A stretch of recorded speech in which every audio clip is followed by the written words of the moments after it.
Professor, bom dia. Bom dia, David. Tudo jóia? Tudo, senhor? Tudo bem. Eu tô aqui meio atrapalhado, mas já vamos começar. Pera aí. Só um pouquinho.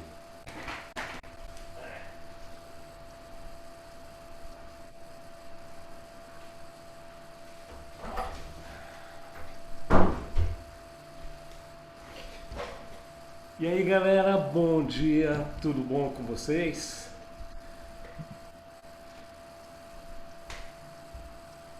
Cara, claro, você não tá me vendo, não é? Não, você não tá me vendo de qualquer forma. Pera aí. Cadê eu? Câmera interna. Pronto. Aí, pronto. Bom dia, galera. Tudo bem com vocês? Tudo jóia? O... Deixa eu ver, David. Para não perder o costume. Vamos lá de co-host? Pode deixar, general. Tenente aqui é trabalhador. Vai, pessoal, hora da tortura. Prontinho, galera. Bom dia a todos vocês. Diego, Natália, Johan, Isa, bom dia Aline, bom dia André, Larissa, Felipe, Aninha, Henrique, Caiane, Ian, todos vocês. Tá? Bem-vindos. Acho que hoje a gente vai começar o nosso trabalho de revisão. E a gente tem uma lista de exercícios para a gente brincar um pouquinho, tá? Nesse momento, peraí, tem chat para mim aqui. Aí, bom dia, tá? Um monte de bom dias. Letícia, bom dia, gente. Então, nesse momento a gente está mais preocupado com as primeiras provas, né? E as primeiras provas normalmente são provas de caráter geral do tipo questões de múltipla escolha, né? Em geral, nesse tipo de questão, o nível de cobrança é mais simples, as questões são menos trabalhosas, mas também a gente tem muitas questões conceituais, né? E questões conceituais são perigosas, tá? Pelo menos eu tenho percebido, tá? Os alunos sempre me dizem assim: professor, eu prefiro questão para calcular alguma coisa do que questão conceitual. Tá? Acho que as pessoas se sentem um pouco inseguras com relação a isso.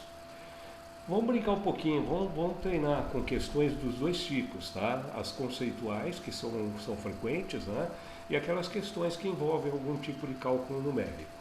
Com relação à física, em si, a física propriamente, eu não tenho nenhum problema, porque eu acho que vocês tiveram professores excelentes. O de eletricidade, então, nem se fale. Tá? O cara foi um grande mestre. Agora, a questão é, nós temos as ferramentas. A gente precisa ter calma e convicção para usar essas ferramentas da maneira certa, na hora certa. Certo? Tudo bem?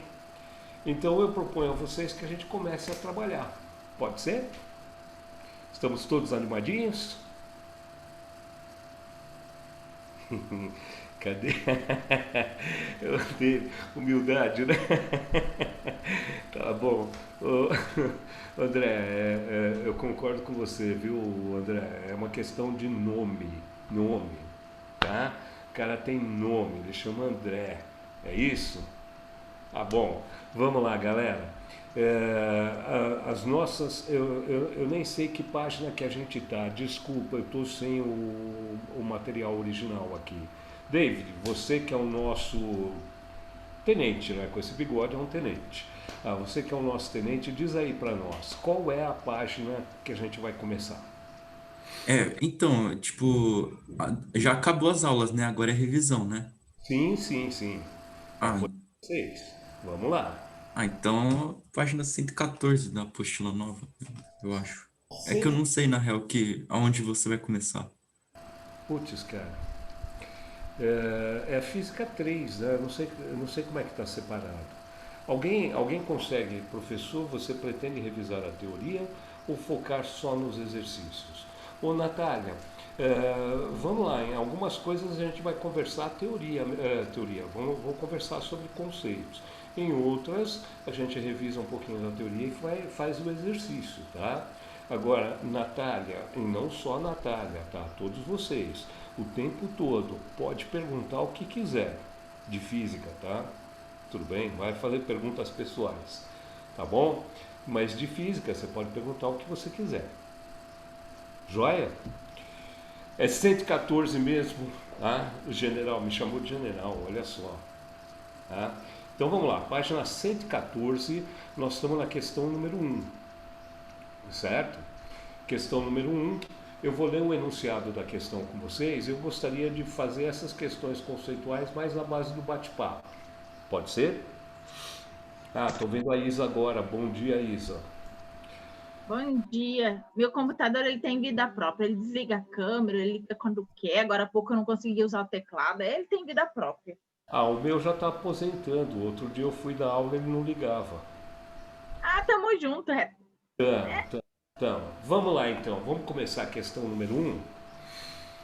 Eu leio o enunciado com vocês e vocês discutem comigo o que vocês acham, tá bom? Vamos lá? Questão 1. Em museus de ciências é comum encontrarem-se máquinas que eletrizam materiais e geram intensas descargas elétricas. O gerador de Van der Graaf é um exemplo, como as faíscas da 2. Nossa, eu vou lavar depois que eu terminar aqui. Peraí, que tem alguém está falando comigo, desculpa. Não dá mais pra não. Não? Não, beleza. Tá? Como atestam as faíscas da figura 2 que ele produz. O experimento fica mais interessante quando se aproxima do gerador em funcionamento, com a mão, uma lâmpada fluorescente, esse tipo de lâmpada da figura 3. Quando a descarga atinge a lâmpada, mesmo desconectada da rede elétrica, ela brilha por breves instantes.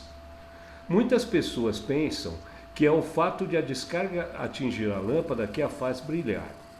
Contudo, se a lâmpada for aproximada dos corpos da situação da figura 2, no momento em que a descarga ocorrer entre eles, a lâmpada também brilhará, apesar de não receber nenhuma descarga elétrica.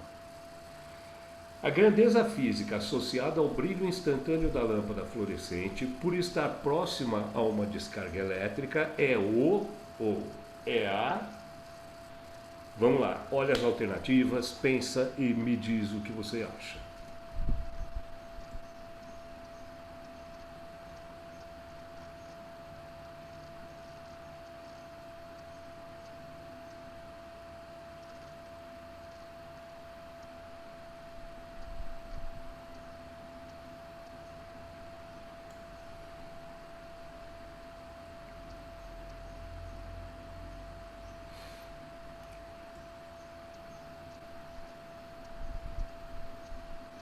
Pode dizer no chat, se você quiser.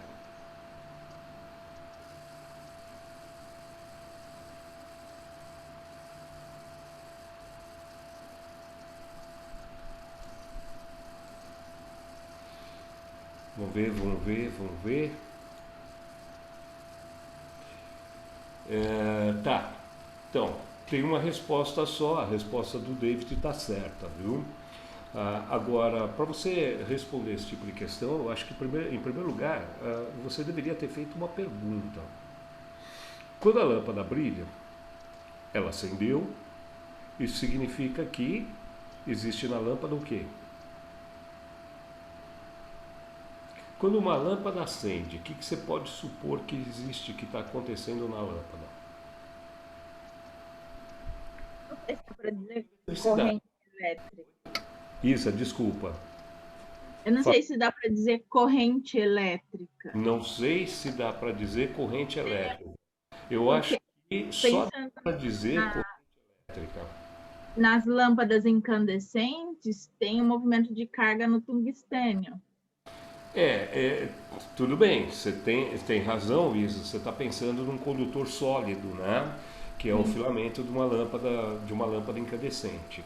Mas a mesma ideia vale também para as lâmpadas baseadas em ionização de gases, tá? Que é o caso da lâmpada fluorescente. A lâmpada é um dispositivo elétrico, é um aparelho elétrico. Para ela funcionar, ela precisa de uma tensão elétrica, uma DDP, e precisa necessariamente da formação de uma corrente elétrica, ok? Então, lâmpada acendeu. Qual é a primeira coisa que você tem que pensar? Tem corrente elétrica na lâmpada, certo? Tá, mas a lâmpada não está recebendo descarga elétrica.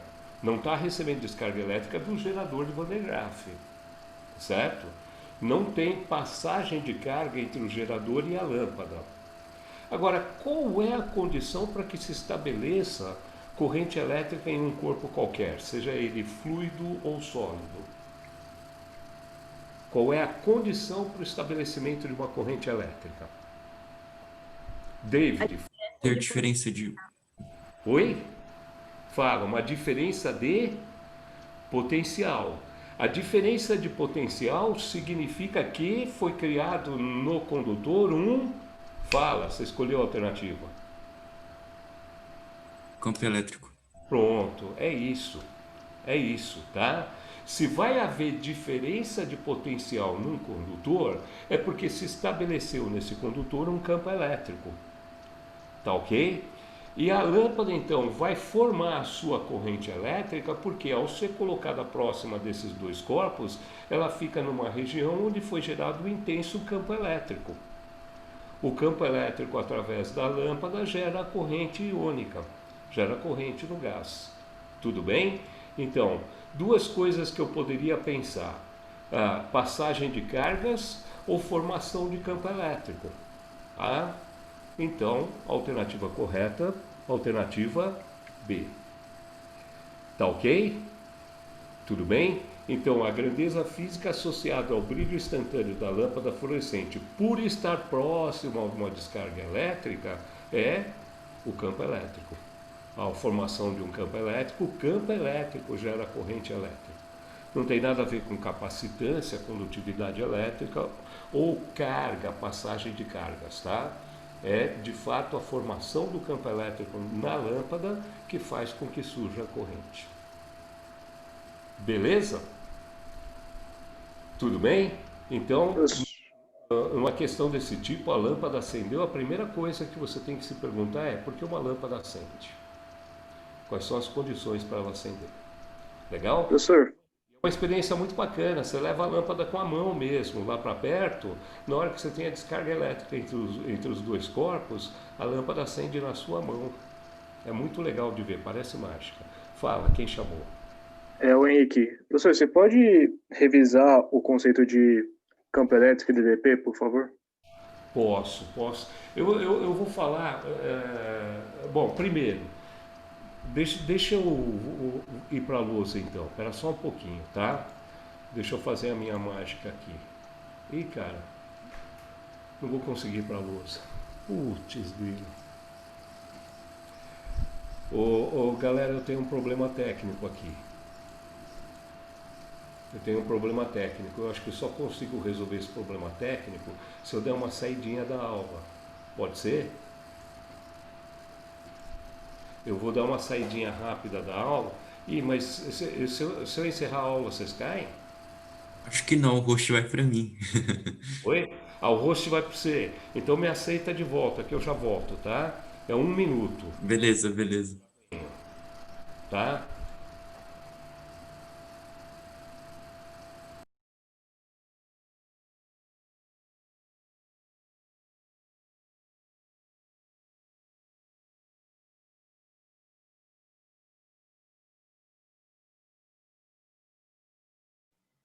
Ô, host, pausa aí a gravação. É isso mesmo? Foi, Henrique, né? Isso. Conceito de campo elétrico. Então, só para a gente recordar, tá? Assim, em termos práticos, posso dizer para você que o campo elétrico é uma região que está sob influência elétrica de um corpo eletrizado ou de uma corrente elétrica, tá? Por exemplo, se eu mantiver fixo em algum ponto do espaço, ou em alguma região do espaço, um corpo que está eletrizado com carga positiva, A presença desse corpo altera as características da região do espaço ao seu redor, porque agora todos os pontos dessa região vão ficar sob influência elétrica dessa carga. Se eu colocar aqui um segundo corpo eletrizado, ele vai sofrer ação de uma força. Tá? Então, por exemplo, vamos pensar num ponto qualquer, num ponto P.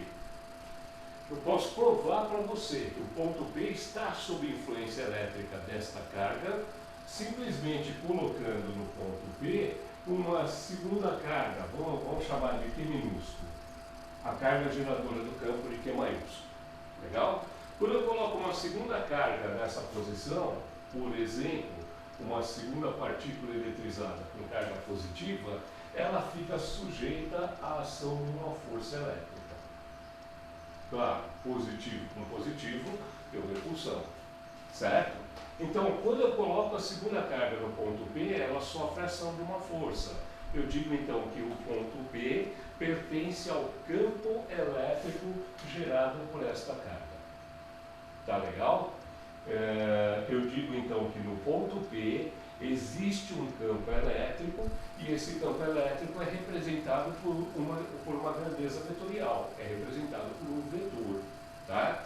Eu vou chamar isso de vetor campo elétrico no ponto P. Por definição, o vetor campo elétrico no ponto P vai ser a força elétrica por unidade de carga de prova que eu coloco naquela posição. Tá? Tudo bem? Então, o campo elétrico é força por unidade de carga. Na hipótese de eu ficar meio atrapalhado com a questão do campo elétrico, tiver alguma dificuldade para pensar sobre o campo elétrico, eu posso fazer uma analogia sempre com outro campo que eu conheço, faz parte do meu dia a dia e eu acho que eu me vivo super bem naquela situação. Chama-se campo gravitacional. Tá? O campo elétrico e o campo gravitacional, eles são... fugiu a palavra não era idênticos, eles são... Fugiu. Análogos. Análogos. Analogia. Existe uma analogia muito boa entre campo elétrico e campo gravitacional. Claro, existem algumas diferenças, né? Campo gravitacional, por exemplo, só gera força de atração. Tá? Você não tem massas positivas e massas negativas. O campo gravitacional, então, gera forças atrativas. O campo elétrico pode gerar força de atração ou de repulsão. Então, essa é uma diferença entre os dois tipos de campo. Agora, matematicamente, eles são análogos. Eles são análogos. A definição matemática obedece exatamente a mesma forma. O campo elétrico é definido como força por unidade de carga, enquanto que o campo gravitacional é definido como força por unidade de massa. Legal? Olha só, formalmente, as relações são as mesmas. Campo é força por unidade de carga, campo é força por unidade de massa. Por isso que eu acho interessante a gente parar de chamar o G de aceleração da gravidade e dar ao G o nome correto. O G é campo gravitacional, o G não é uma aceleração. Tá legal? Então, se eu chamar esse cara sempre de campo gravitacional, fica fácil me lembrar e fazer a analogia. Definição de campo gravitacional, matematicamente, é idêntica à definição de campo elétrico. A diferença é que aquilo que importa são as massas, aquilo que importa são as cargas elétricas. Legal? Tudo bem? Henrique, eu não sei se isso responde à sua pergunta. Não, respondeu, professor. Mas a DDP, ela entra como nisso? Tudo bem. Eu acho que agora, para evitar a gente entrar em discussões matemáticas mais profundas e filosóficas, eu vou pensar só na região de campo uniforme. Fica muito fácil. Fica muito mais fácil a gente definir. Tá? Quando você tem um campo gerado por duas superfícies planas, paralelas, e vamos forçar a barra, infinitas, eletrizadas com cargas opostas, cria-se na região entre essas duas superfícies um campo elétrico cujas linhas de força são retas, paralelas, igualmente espaçadas. A gente chama isso de situação de campo uniforme. Tá? Eu acho que discutir isso no campo uniforme vai ficar muito mais fácil. Tá certo? Em cada ponto do campo existe o que eu chamo de potencial elétrico. Tá? O potencial elétrico pode ser entendido assim, ó. Se eu puser uma carga de prova aqui, tá? Coloquei uma carga de prova nessa posição, o sistema adquire uma certa quantidade de energia potencial. Então eu digo que nessa posição existe um potencial elétrico, tá? Que é definido assim: potencial elétrico é a energia potencial adquirida pelo sistema por unidade de carga de prova que eu coloco ali. Tá? Então, em cada ponto do espaço existe um potencial elétrico. Potencial elétrico é dado em joules por coulomb. Joule por coulomb é uma unidade que a gente chama de volt. Tá? Então, em cada ponto do espaço existe um potencial elétrico diferente. Quer dizer, se eu movimentar esta carga através do campo, em cada posição que ela estiver, o sistema vai ter uma quantidade de energia potencial diferente. Isso significa que em cada ponto do espaço há um potencial elétrico diferente. Então, se eu pegar dois pontos nessa região de campo, separados por uma certa distância, há entre esses dois pontos uma diferença de potenciais. As pessoas acabam até chamando isso, e aí vai ter um erro de concordância, as pessoas chamam isso de diferença de potencial. Na realidade é uma diferença entre dois potenciais elétricos. Tá? Então, se eu chamar esse ponto de A e esse ponto de B, a diferença dos potenciais é calculada assim: VA menos VB. Certo? E a diferença dos potenciais normalmente é representada pela letra U. Tá? A gente abrevia por DDP nos textos. Ao invés de escrever por extenso diferença de potenciais, a gente escreve DDP. Então há uma DDP entre os dois pontos A e B. Essa DDP está relacionada aos potenciais elétricos desses pontos. E os potenciais, por definição, são energia potencial do sistema por unidade de carga de prova. Ok? Existe uma relação entre a DDP, a distância entre os dois pontos na direção do campo, certo? Sobre uma linha de força, tá? E a intensidade do campo elétrico. Eu me lembro que uma vez eu falei para você, ó, se for campo uniforme, pode ficar preparado porque vai aparecer alguém. Não tem um cara que sempre aparece no campo uniforme? Lembra, Isa? Fala aí, David. Quem é o cara que sempre aparece no campo uniforme? O Edu. O Edu, isso aí. Beleza, puxou na memória. A relação entre o campo elétrico e a diferença dos potenciais é essa equação. A intensidade do campo elétrico na região vezes a distância entre dois pontos na direção do campo é sempre igual a DDP entre os dois pontos. Então, cara, criou o campo elétrico, vai acontecer uma DDP. É por isso que a lâmpada acende, tá, cara? Você pega uma lâmpada fluorescente, ela não está ligada a nada. Em princípio, se ela não está ligada a nada, então não tem diferença de potencial nessa lâmpada. Mas quando você coloca a lâmpada numa região onde está acontecendo a descarga elétrica lá no gerador de Van de Graaff, você está colocando a lâmpada dentro do campo elétrico. Aquela descarga elétrica criou um campo elétrico na região. Você colocou a lâmpada dentro, apareceu a DDP. Olha, se apareceu a DDP, surge a corrente.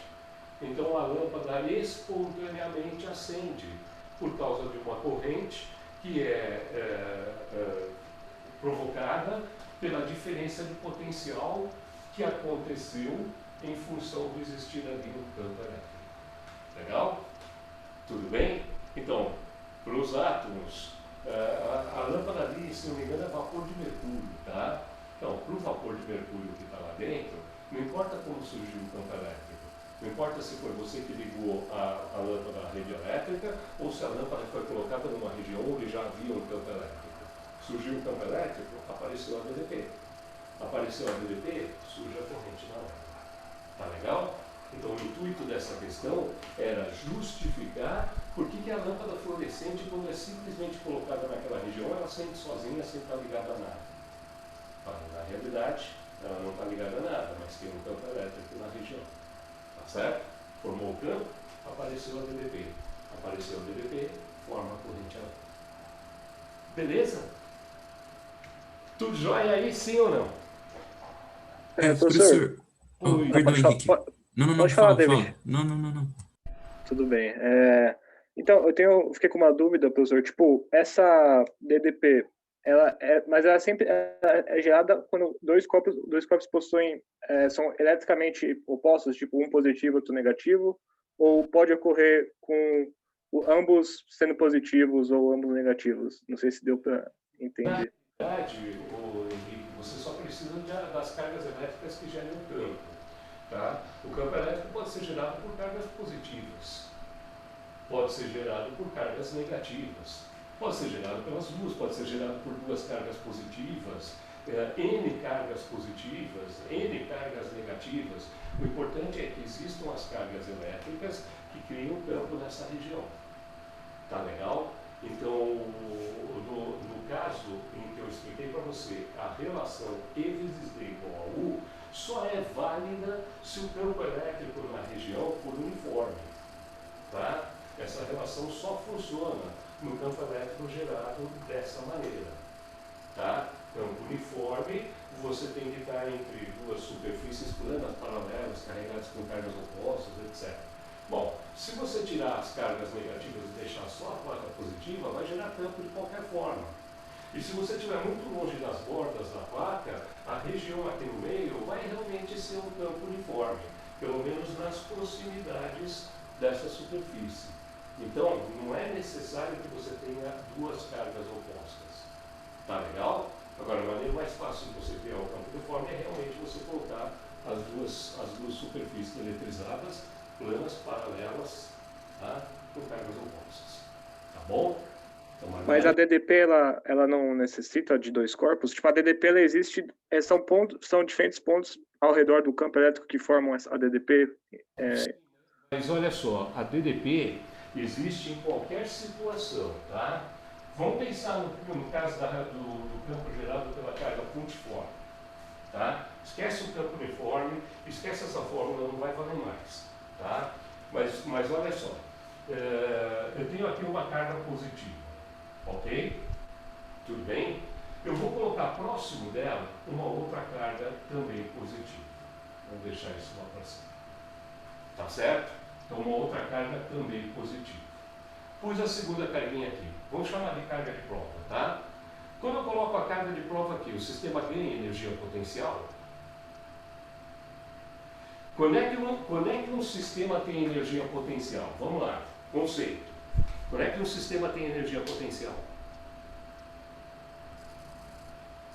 Quando, ao ser liberado, entra em movimento espontâneo. Lembra disso? Acho que foi o Pipoca que falou de energia potencial, né? E na época que a gente falou sobre energia elétrica, eu falei para você, energia potencial, a energia acumulada no sistema é assim, o sistema tem energia potencial se ao ser liberado entra em movimento espontâneo. É o caso, por exemplo, da caneta em relação à Terra.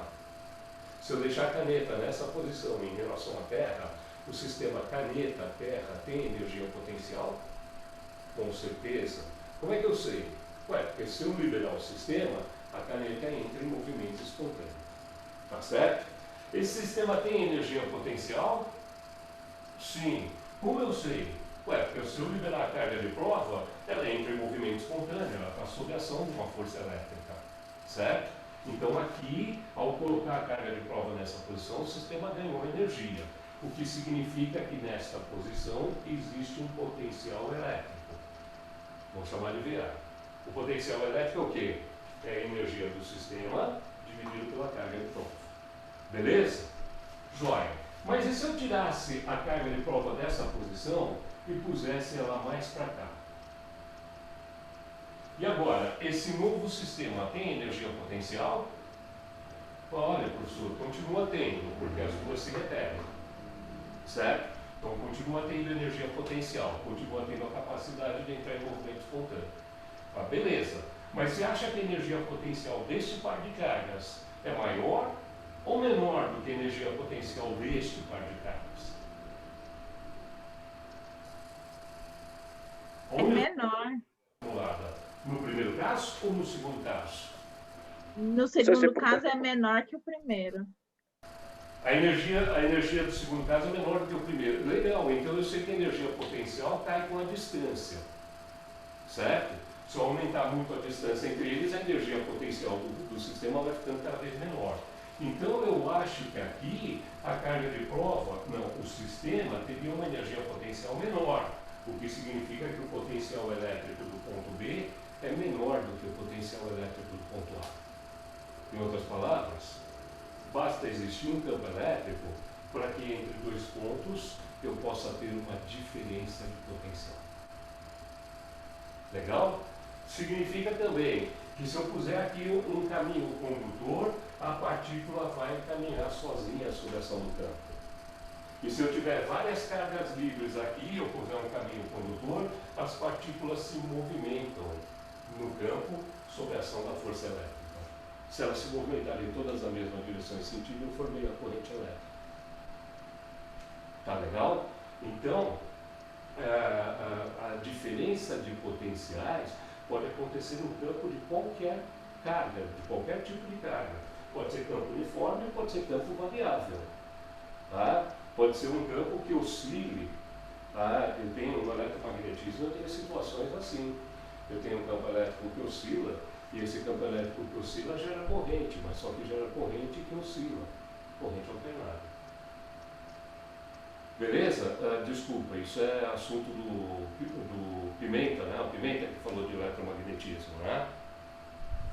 Tá certo? Ele deve ter falado alguma coisa para você, de espiras que giram dentro de campos magnéticos, tá? Você tem um campo elétrico que oscila, o campo elétrico oscilando faz as cargas oscilarem também, então gera corrente elétrica. Tá bom? Desde que as cargas possam se movimentar espontaneamente, a presença do campo vai gerar corrente. Então tem diferença de potencial. Joia, Henrique? Entendi, professor. Obrigado, ficou mais claro agora.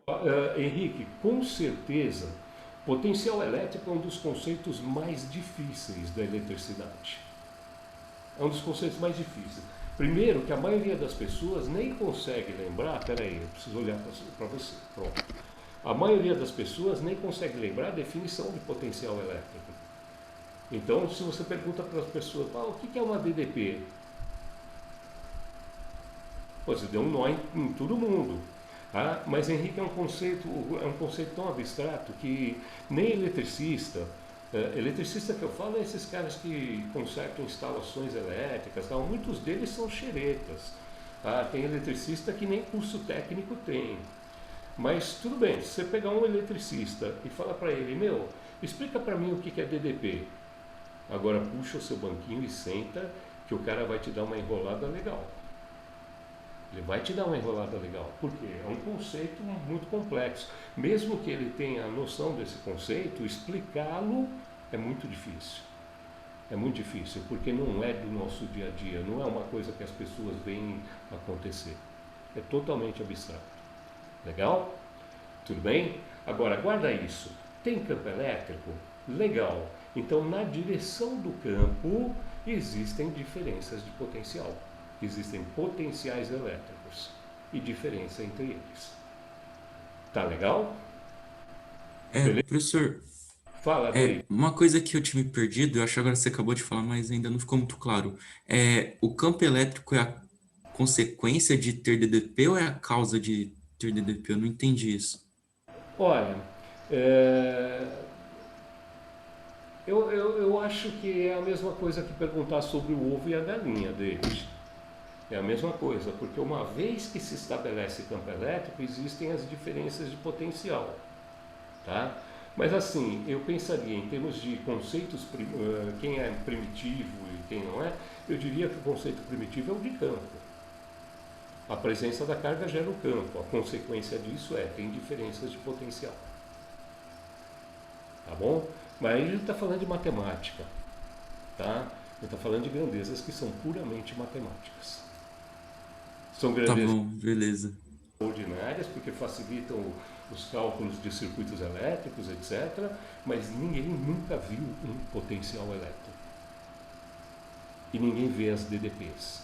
O que a gente vê é efeitos de corrente elétrica, cargas que se movem.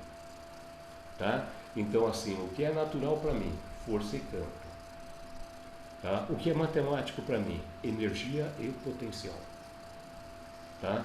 São grandezas puramente matemáticas. Eu posso explicar tudo falando só sobre força e campo. Joia? Beleza? Professor, Beleza, valeu, professor. Valeu. Depois não. outra dúvida que eu fiquei agora é se a energia potencial é uma energia que ela ainda há de acontecer, certo? Ela é o potencial de tal corpo adquirir movimento espontâneo. Então, tipo, tá certo essa fala que eu disse? Ou... Que você use a expressão assim, Henrique. A energia potencial é aquela que não é manifesta, mas ela já está acontecendo, tá? A energia potencial é a energia que está acumulada, tá? Eu acho que você pode pensar assim, o sistema pode ter duas formas de energia. Pode ter energia manifesta e energia armazenada, energia acumulada. Se ela está acumulada, ela é potencial. Se ela se manifesta, ela é cinética. Então, basicamente, só existem dois tipos de energia. Ou a energia é potencial ou ela é cinética. Tá legal? Mas o sistema tem a energia. Então, a energia potencial não é a energia que vai acontecer. Ela já está lá. Ela já está acontecendo. Ela pode ser transformada em cinética. E aí eu percebo que ela existe. Enquanto ela está acumulada, eu não tenho nada visual que me indique a presença dela, a não ser o fato de que se você liberar o sistema, acontece algum movimento. Tá certo? Então a energia potencial é acumulada, energia cinética é energia manifesta. Fala, Isa, vontade de falar? Você ia falar alguma coisa, Isa? Não, foi minha companheira que passou aqui e falou comigo, eu respondi a ela, desculpa. Então tá, galera, mais alguma questão? Alguém quer perguntar mais alguma coisa? Professor, eu tinha mais uma dúvida sobre a energia potencial. E a energia potencial ela pode ser convertida não só em cinética, certo? Ela é qualquer tipo de energia acumulada que pode ser convertida em qualquer tipo térmica, química, então, ou não?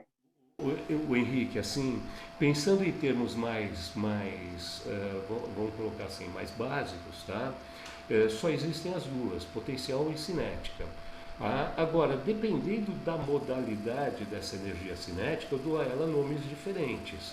Por exemplo, eu chamo de energia eólica a energia cinética das partículas que compõem o ar na atmosfera.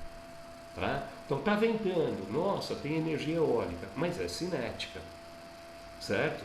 Aí eu quero falar assim, mas no corpo tem energia térmica. Bom, o que é energia térmica? É energia associada ao movimento de vibração das partículas que compõem o corpo. Então é cinética, tá certo? Então, qualquer forma de energia que você puder citar, ou é potencial ou é cinética. Energia química é energia potencial. É a energia que está retida lá nas ligações químicas. Não é verdade? Então ela está acumulada, ela é potencial. Energia elástica é potencial. Energia, sei lá, nuclear é potencial. Tá? Que mais? Energia elétrica. Aí eu fiquei, nossa, porque energia elétrica pode estar associada à energia potencial elétrica ou pode estar associada às correntes elétricas. Eu tenho energia cinética das cargas. Tá certo? Mas sempre ou é uma forma ou é outra. Tá? Então, todas as energias que você conhece ou são potenciais ou são cinéticas. Beleza? Beleza. Valeu, professor. Joia. E para fechar, tá? O gás das lâmpadas fluorescentes é um gás específico, sim, é vapor de mercúrio, tá? Na realidade, dentro do tubo da lâmpada põe-se uma gotinha bem pequena de mercúrio. E essa lâmpada, na hora em que ela é fechada, uma boa parte do ar de dentro da lâmpada é bombeado, então a pressão lá cai muito. E quando a pressão cai muito, a gotinha de mercúrio se transforma em vapor. O vapor de mercúrio pode ser ionizado facilmente. Se estabelece diferença de potencial nos extremos da lâmpada e o vapor de mercúrio começa a ionizar na lâmpada, ou recebendo ou cedendo elétrons. Tá?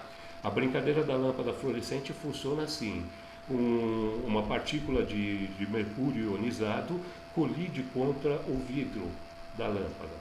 Esse vidro da lâmpada, você pode ver, toda lâmpada tubular parece que é pintada de branco por dentro, né? Na realidade, esse branco por dentro é um sol de fósforo. Eu acho que o fósforo forma vários sais, um deles é o sal branco.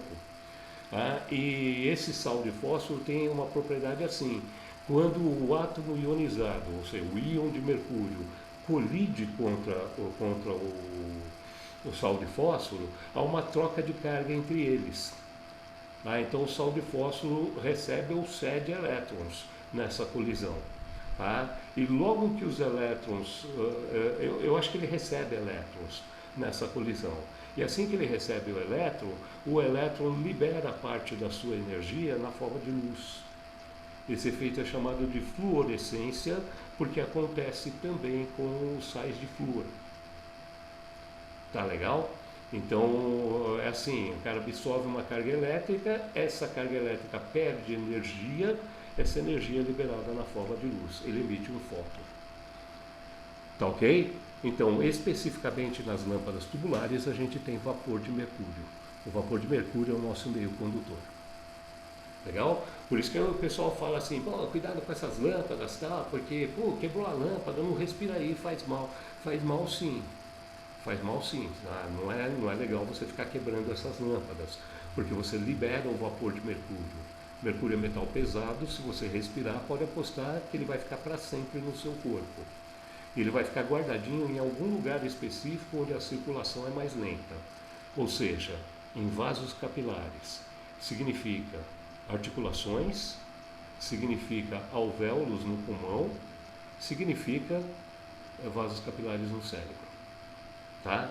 Esse é o grande perigo do vapor de mercúrio. O mercúrio vai parar nos vasos capilares, vai ficar guardadinho lá. Na hora que entupir vasos capilares, você começa a ter alguns tipos de demência, por exemplo, se for, no caso for no cérebro. Se entupir vasos capilares nos alvéolos, você começa a ter dificuldades respiratórias, dificuldade de oxigenação. Em todos os casos, as pessoas vão olhar para você e pensar assim: nossa, você parece um velho. É uma doença provocada pelo acúmulo de mercúrio, tá? Chama-se saturnismo. Saturno é uma coisa, lembra velharia, né? Saturno é assim que nem eu, Capricórnio, velharia, tá? Tá bem? Beleza? Vamos para uma segunda questão, galera? Vamos lá? Vamos. Então, deixa eu ver a segunda questão. Um circuito em série é formado por uma pilha, uma lâmpada incandescente e uma chave interruptora. Ao se ligar a chave, a lâmpada acende quase instantaneamente, irradiando calor e luz. Popularmente, associa-se o fenômeno da irradiação de energia a um desgaste da corrente elétrica ao atravessar o filamento da lâmpada e à rapidez com que a lâmpada começa a brilhar. Essa explicação está em desacordo com o modelo clássico de corrente. De acordo com o modelo mencionado, o fato de a lâmpada acender quase instantaneamente está relacionado à rapidez com que... Aí você tem as várias alternativas. Dá uma olhada nas alternativas, vê se alguma delas encaixa.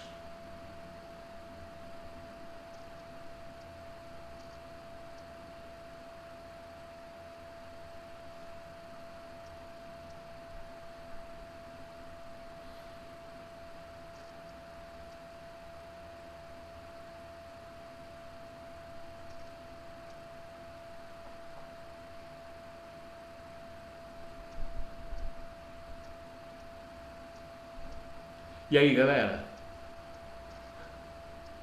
Respondam.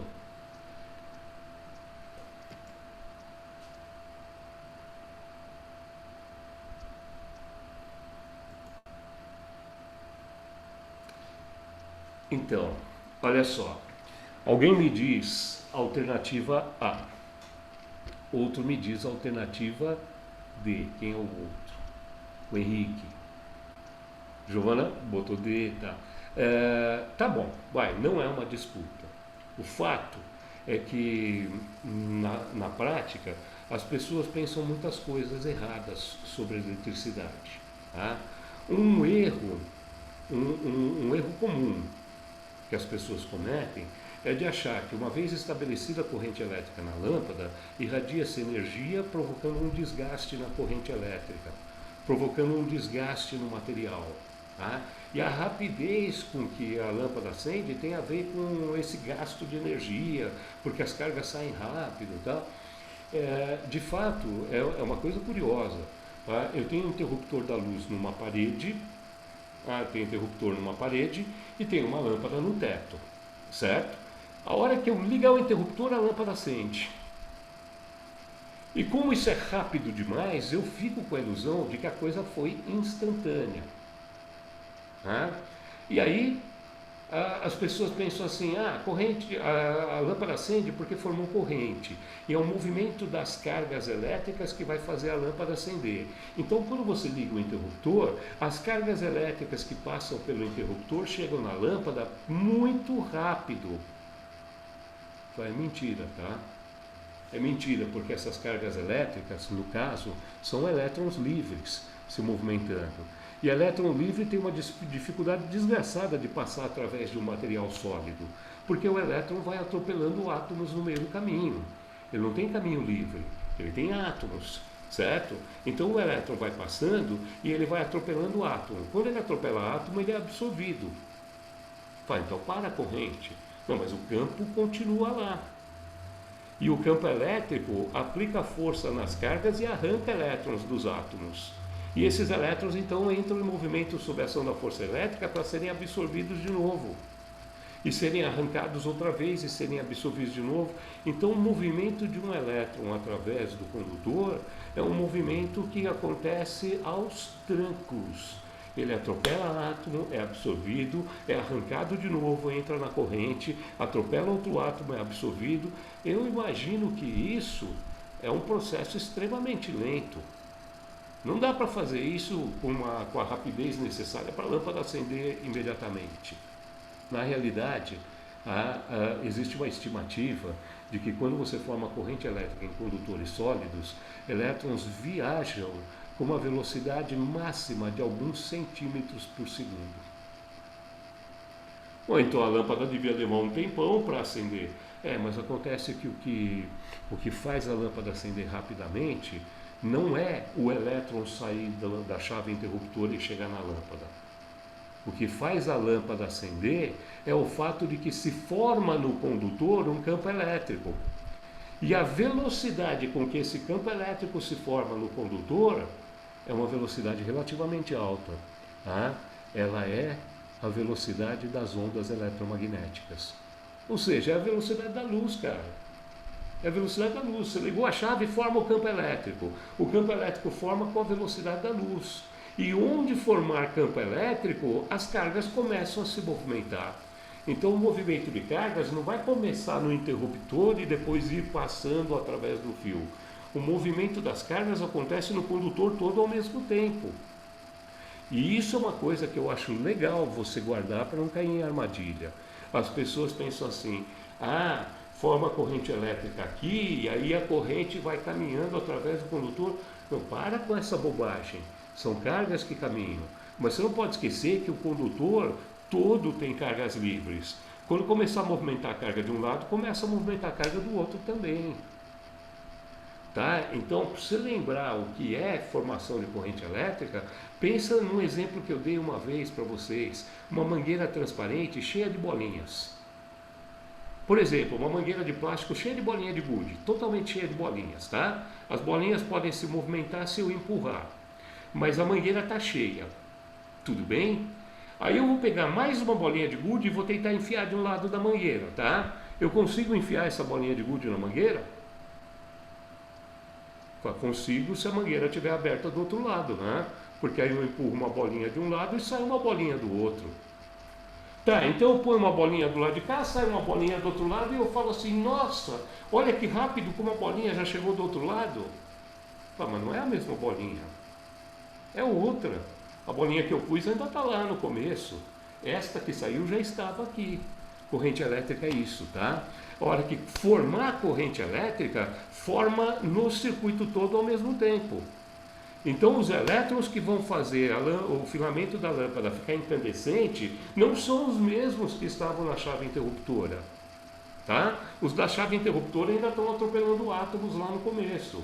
Mas é que formou corrente elétrica ao mesmo tempo em tudo. A velocidade com que a corrente elétrica se estabelece é a velocidade da luz. É a velocidade com que o campo elétrico se estabelece no condutor. É a velocidade da luz, tá? E é por isso que a gente tem a impressão de que é instantâneo.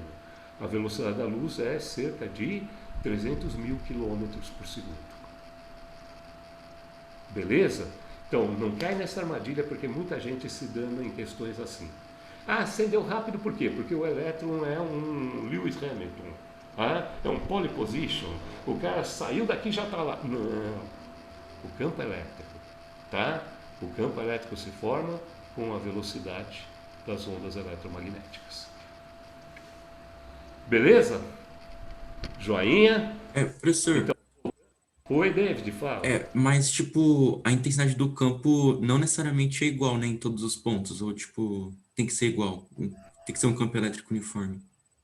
Não, e olha, putz, eu acho que nem dá para ser um campo uniforme. Agora, se você pegar um condutor retilíneo, tá, de diâmetro constante, tá, você vai formar nele um campo uniforme. Se você estabelecer a diferença dos potenciais nos extremos, o campo é uniforme. Tá bom? Mas não é um condutor retilíneo, o diâmetro dos fios não é sempre o mesmo. Então o campo não vai ter a mesma intensidade ao longo de toda a instalação. Tá certo? Beleza? Achamos a alternativa, afinal de contas? A rapidez com que a lâmpada acende está relacionada à alternativa D de dado, ok? Está relacionada à rapidez com que o campo elétrico se estabelece em todos os pontos do circuito. Tá legal? Então, vai formar corrente elétrica? Primeiro estabelece-se um campo elétrico através de todo o condutor. Beleza? Formou o campo, estabelece a corrente. Velocidade do campo é a velocidade da luz. Velocidade do elétron, centímetros por segundo. Joia? Belezinha. Olha só, essas questões são importantes, né? Elas são puramente conceituais. Olha a questão 3. Um grupo de amigos foi passar o fim de semana em um acampamento rural onde não há eletricidade. Uma pessoa levou um gerador a diesel e a outra levou 2 lâmpadas, diferentes fios e bocais. Perto do anoitecer, iniciaram a instalação e verificaram que as lâmpadas eram de 60 watts, 110 volts, e o gerador produzia uma tensão de 220 volts. Para que as lâmpadas possam funcionar de acordo com as suas especificações e o circuito tenha a menor perda possível, a estrutura do circuito elétrico deverá ser de 2 bocais ligados em série ou paralelo, usando fios de maior espessura ou menor espessura. Eu quero lâmpadas funcionando com a menor perda possível. Como as lâmpadas devem ser instaladas? É possível instalar essas 2 lâmpadas, que são para 110 volts, num gerador de 220 volts?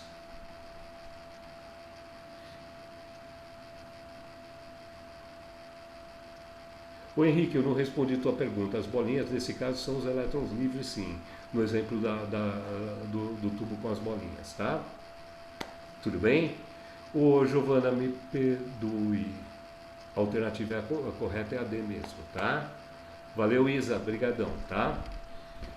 Então, vamos lá. É possível ligar lâmpadas de 110 volts num gerador de 220 volts? Sim, mas as lâmpadas devem ser ligadas de que forma? Isso, beleza, tá? Característica de associação em série, né? Deixa eu botar você aqui de volta na lousa. A associação em série. Deixa eu apagar aqui. Ó, vai ficar mal apagado mesmo, mas é só para a gente rabiscar.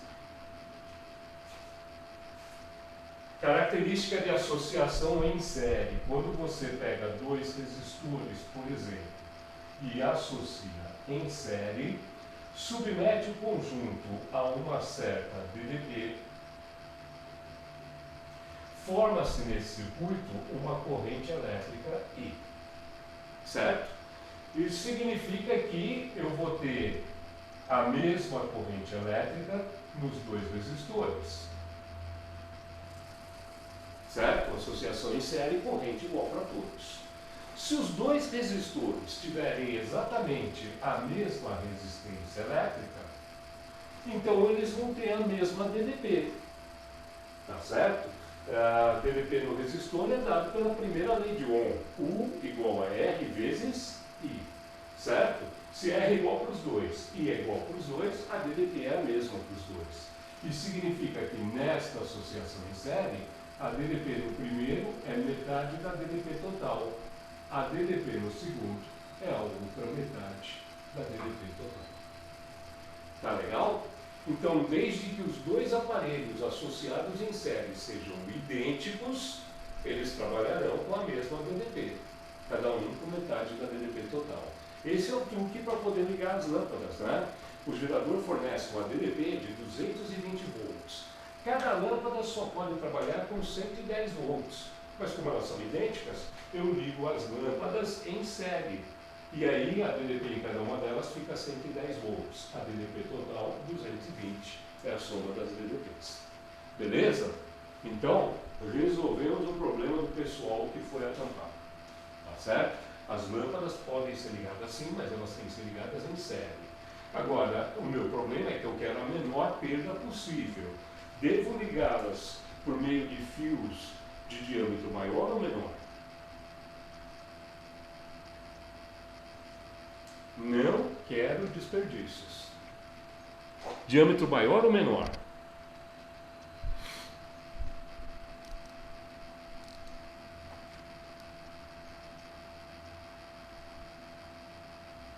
Eu estava pensando na forma lá do ρL sobre a área. Para você ter menor desperdício, você tem que ter um... Você está pensando nesta fórmula aqui.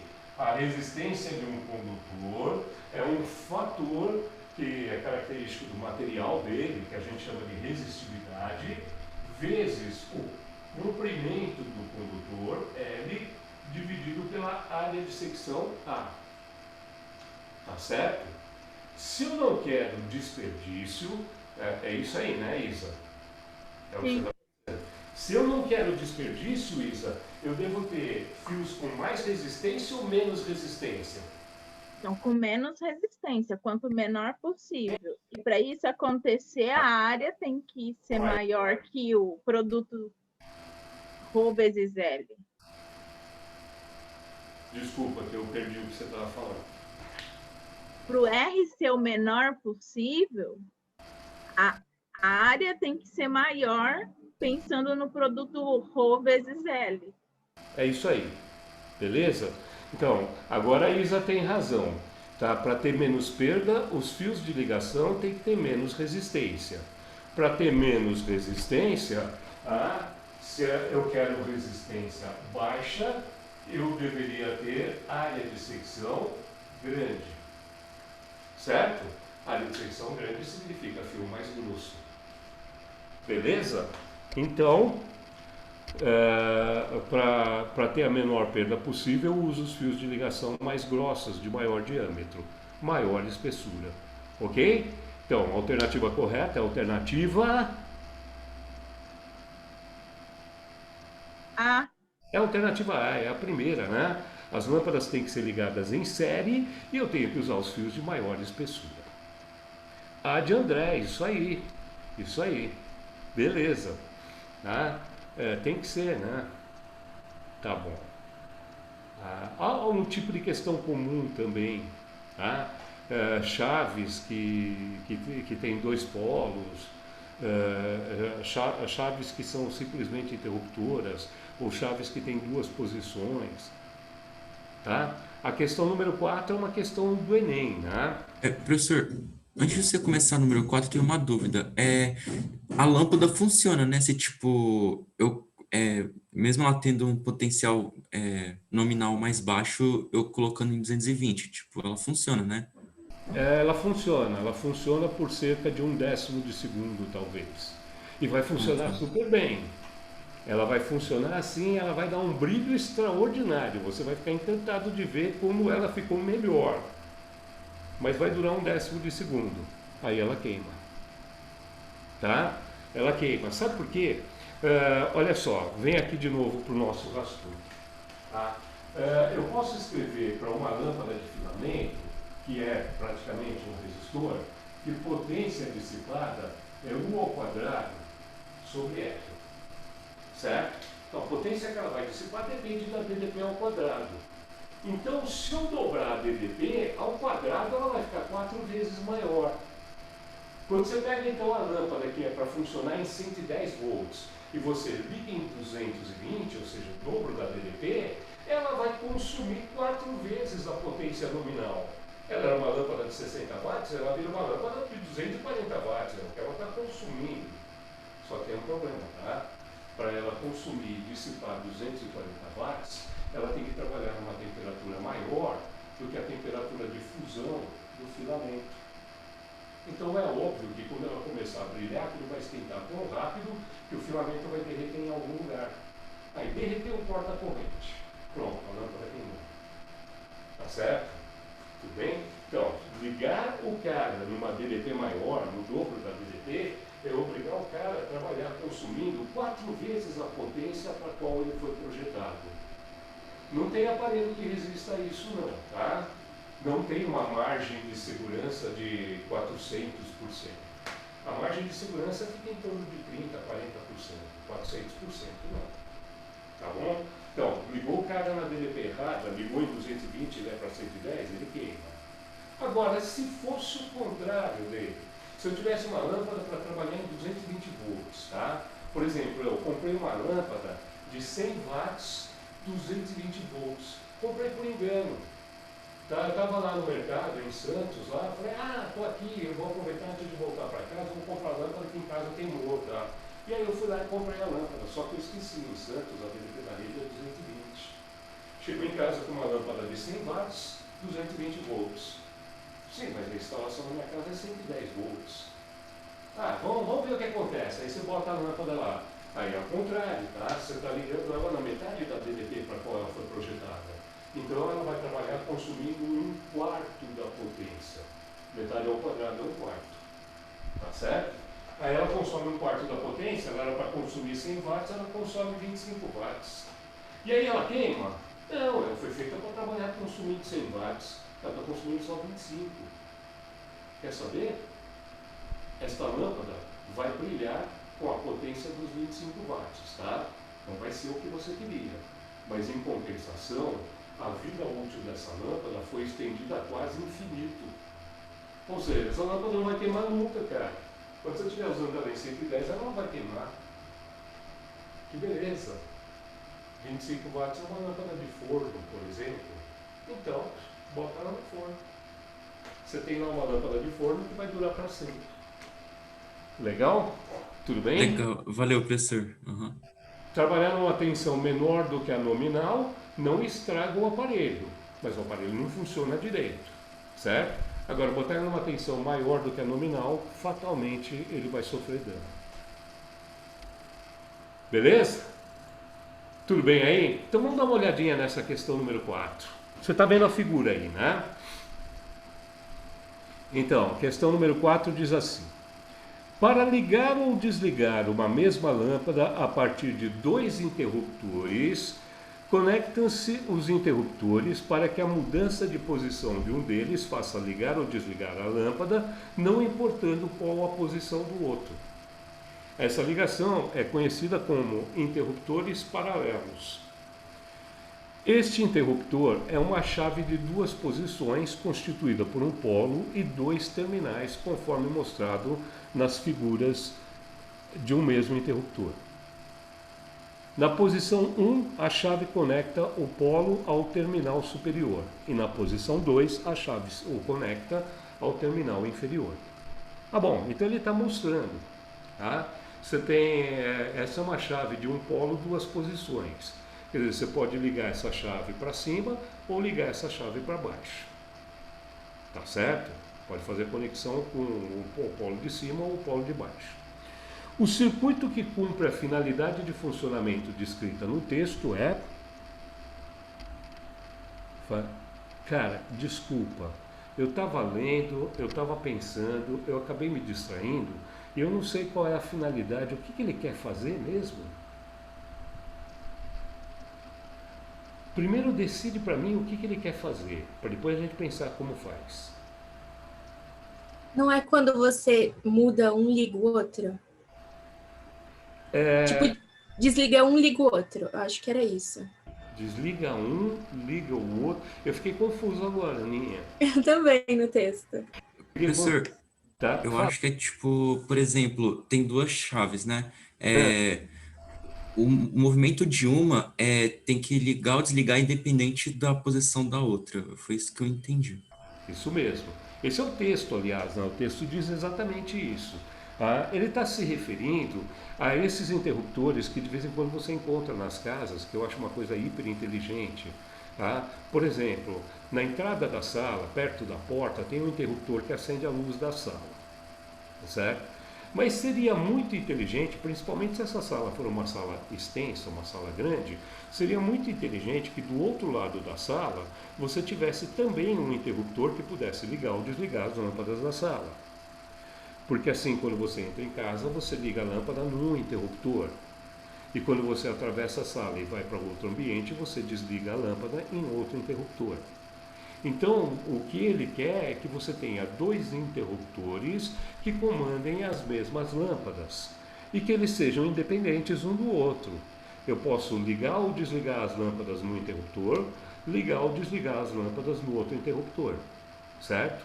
Eles têm que ser independentes, ou seja, eu posso acionar num e desligar no outro, ou acionar num e desligar nele mesmo. Que tipo de ligação eu tenho que fazer entre essas chaves para que a coisa funcione?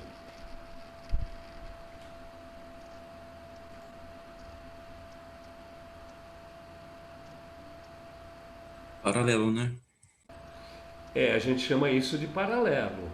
Agora, o paralelo ao qual ele se refere é qual das figuras?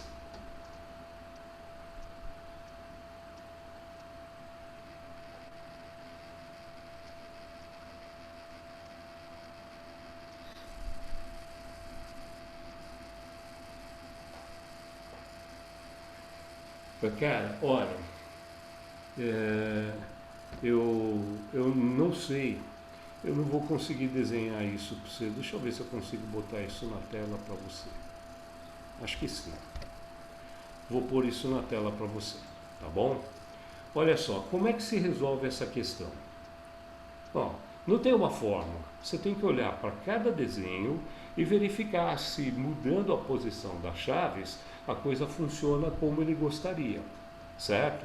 Então eu vou pegar esse primeiro conjunto aqui, que corresponde à alternativa A, tá? Para que a lâmpada funcione, eu tenho que ter os dois polos da lâmpada conectados aos fios que chegam, tá? Então os fios que chegam são esses dois aqui, do lado esquerdo. Tudo bem?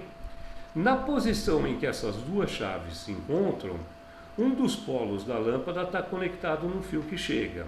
E o outro polo da lâmpada não está conectado a nada. A lâmpada está acesa ou está apagada? Nessa posição que ele mostrou. Está acesa ou está apagada?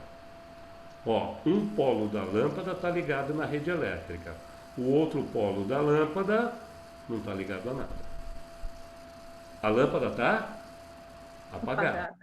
Isso. Agora, vamos testar.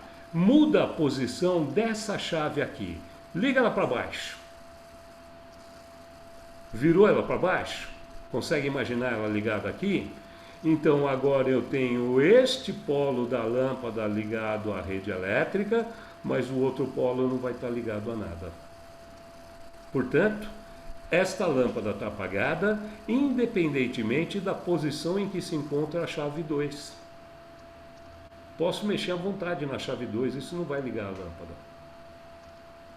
Não é verdade? Todo mundo entendeu, sim ou não?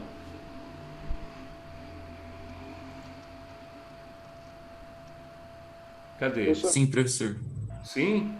Isso aí. Professor, Pois não? é que eu não entendi ainda exatamente o que é a chave. Essas bolinhas são o que exatamente? São os contatos da chave, tá? É assim, eu acho que eu vou precisar rabiscar na lousa. Então vamos rabiscar na lousa. Vamos lá. Olha, normalmente, um interruptor comum é aquele que atua sozinho. Ele liga e ele desliga. Tá? Num circuito elétrico, interruptor comum é representado assim. Ó. Por exemplo, eu tenho aqui a lâmpada, certo? E aqui eu tenho o outro fio da rede, certo? Então eu tenho, por exemplo, aqui mais 110 e 0. Tudo bem? Aqui no meio do caminho, eu tenho uma chave interruptora que é representada assim. Quando ela está nessa posição, não há contato entre os dois terminais. Se não há contato, não há caminho fechado para a corrente elétrica. Não há circuito. Circuito é caminho fechado. Só forma corrente elétrica se tiver caminho fechado. Ok? Então a chave nesta posição deixa a lâmpada desligada. Se eu mudar a posição da chave e fizer o contato entre os dois terminais, agora fechou o caminho, não fechou? Então agora eu tenho lâmpada acesa. Então isto é lâmpada acesa, é chave fechada, e isto daqui é lâmpada apagada, é chave aberta. Tudo bem? Só que alguns tipos de chave, eles não têm a posição liga e desliga, eles têm dois polos. Liga um polo ou liga outro polo. Tá? Então a chave de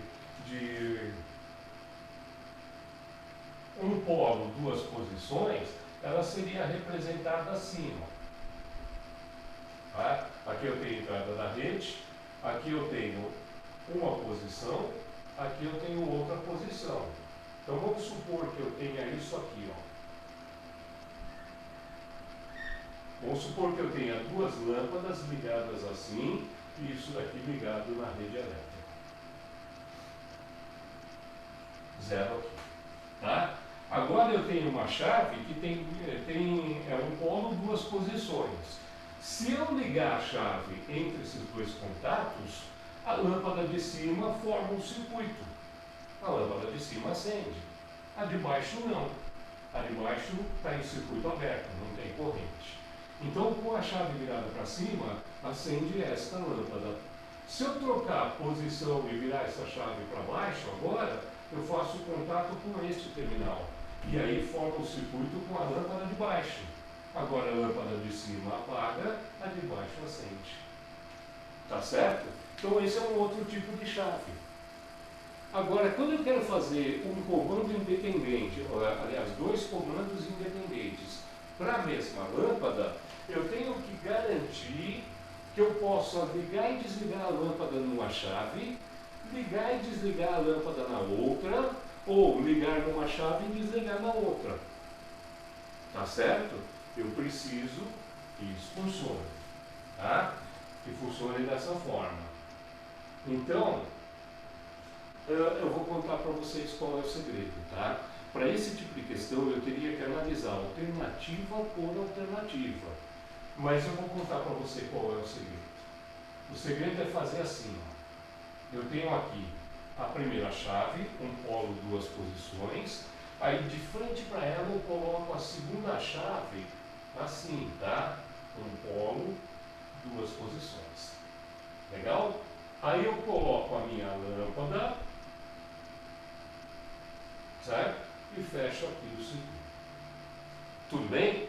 Agora, para a brincadeira funcionar, eu ligo estes dois contatos e ligo estes dois contatos. Vamos supor que a chave 1 está nessa posição e a chave 2 está nessa posição. A lâmpada está acesa? Tem circuito fechado? Tem circuito fechado. A lâmpada está acesa. Agora, posso desligar a lâmpada nesse interruptor. Eu mudo a posição dessa chave. E agora, o circuito está fechado? Tem caminho fechado para a corrente? Não? Então a lâmpada apaga. Não tem corrente. Ah, legal. E aí, se eu mexer de novo nessa chave, puser ela de volta para cima, acende outra vez. Tudo bem? Bom, pus para baixo, a lâmpada apagou, não apagou? Eu consigo acender a lâmpada mexendo no interruptor do outro lado? Vamos ver. Vem aqui do outro lado, muda a posição dessa chave, fechou o caminho? Fechou. Então agora a lâmpada acendeu. Então eu apaguei a lâmpada neste interruptor e acendi a lâmpada no outro. Agora, se eu mexer nesse interruptor, a lâmpada apaga. Então eu posso acender e apagar no interruptor, posso acender e apagar no outro interruptor, ou acender num e apagar no outro. Ah, vou apagar a lâmpada. Muda a posição dessa chave. Tá ok? Então, esse tipo de ligação é o que a gente chama de chaves em paralelo. Legal? E o truque, então, para ligar no interruptor e acender no outro, é ter chaves de um polo, duas posições, tá? Nas paredes, e por dentro do conduíte, ao invés de um fio de eletricidade, eu ponho dois, ligando os interruptores. Tá legal? E aí eu posso deixar a coisa independente, eu posso fazer isso com a extensão que eu quiser, no cômodo que eu quiser. Eu posso acender a lâmpada da sala na parede da sala e apagar na parede da cozinha, se eu quiser. Não sei se seria útil, mas dá para fazer isso com a extensão que eu quiser. Então, isso é bastante comum nas casas, principalmente casas que têm cômodos grandes, né? Tem cômodos muito grandes, você entra no cômodo e acende a luz, aí você está do outro lado, você quer apagar a luz, tá? Provavelmente vai ter uma chave em paralelo com a primeira. Tá legal? Tudo bem? Fala, pô, pessoa, mas na hora H eu não consegui pensar isso. Na hora H, o que eu tinha que fazer?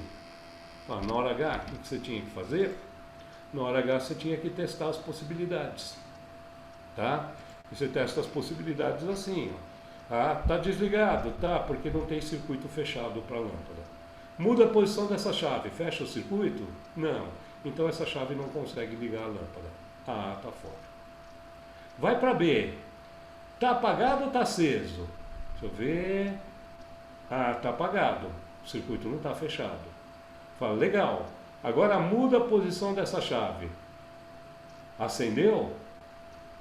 Fala, ó, o circuito vem aqui, passa pela lâmpada, chega aqui, bom, se eu mudar a posição dessa chave, isso aqui não está conectado a nada. Então está apagado, eu mudo a posição dessa chave aqui, nada acontece. A B não serve. E aí eu vou testando uma por uma, tá? Até chegar naquela que é a alternativa correta, tá? E a alternativa correta, qual que é? Alternativa E.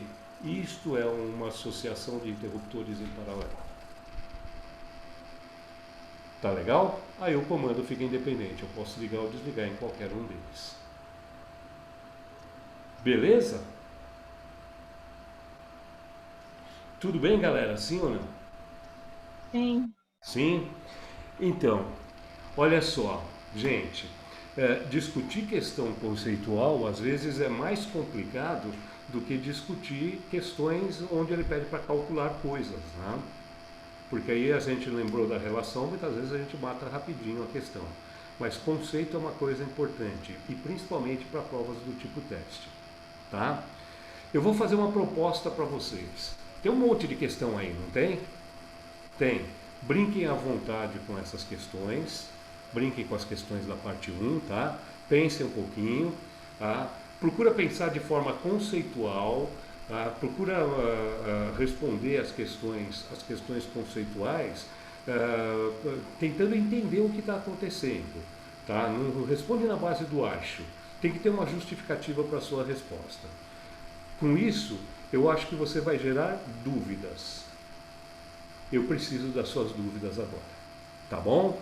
Então, valeu, agradeço a vocês, agradeço ao Henrique, ao André, ao David, a todos vocês, Larissa, Bruna, Giovana, todo o pessoal, Aline, tá? Um prazer imenso estar aqui com vocês. Letícia, tudo bem aí? Tá em Santana? Sim, estou. Beleza, bom fim de semana para todos vocês, um abraço, um beijo carinhoso, tá? Boa semana de trabalho e dá uma passada aí nesse exercício. Na semana que vem a gente pega as dúvidas para conversar, tá bom? Beleza? Beleza, André. Então, bom fim de semana para vocês. Pra você. Falou, professor. Brigadão, hein? Bom final de semana. Isso, tá? Eu que agradeço, gente. Até mais. Ô, tenente, é você quem desliga desconecta a sala. Sim, sim. Tá bom? Abraço, David. Tchau, professor. Brigadão. Tchau, tchau. Até mais, pessoal.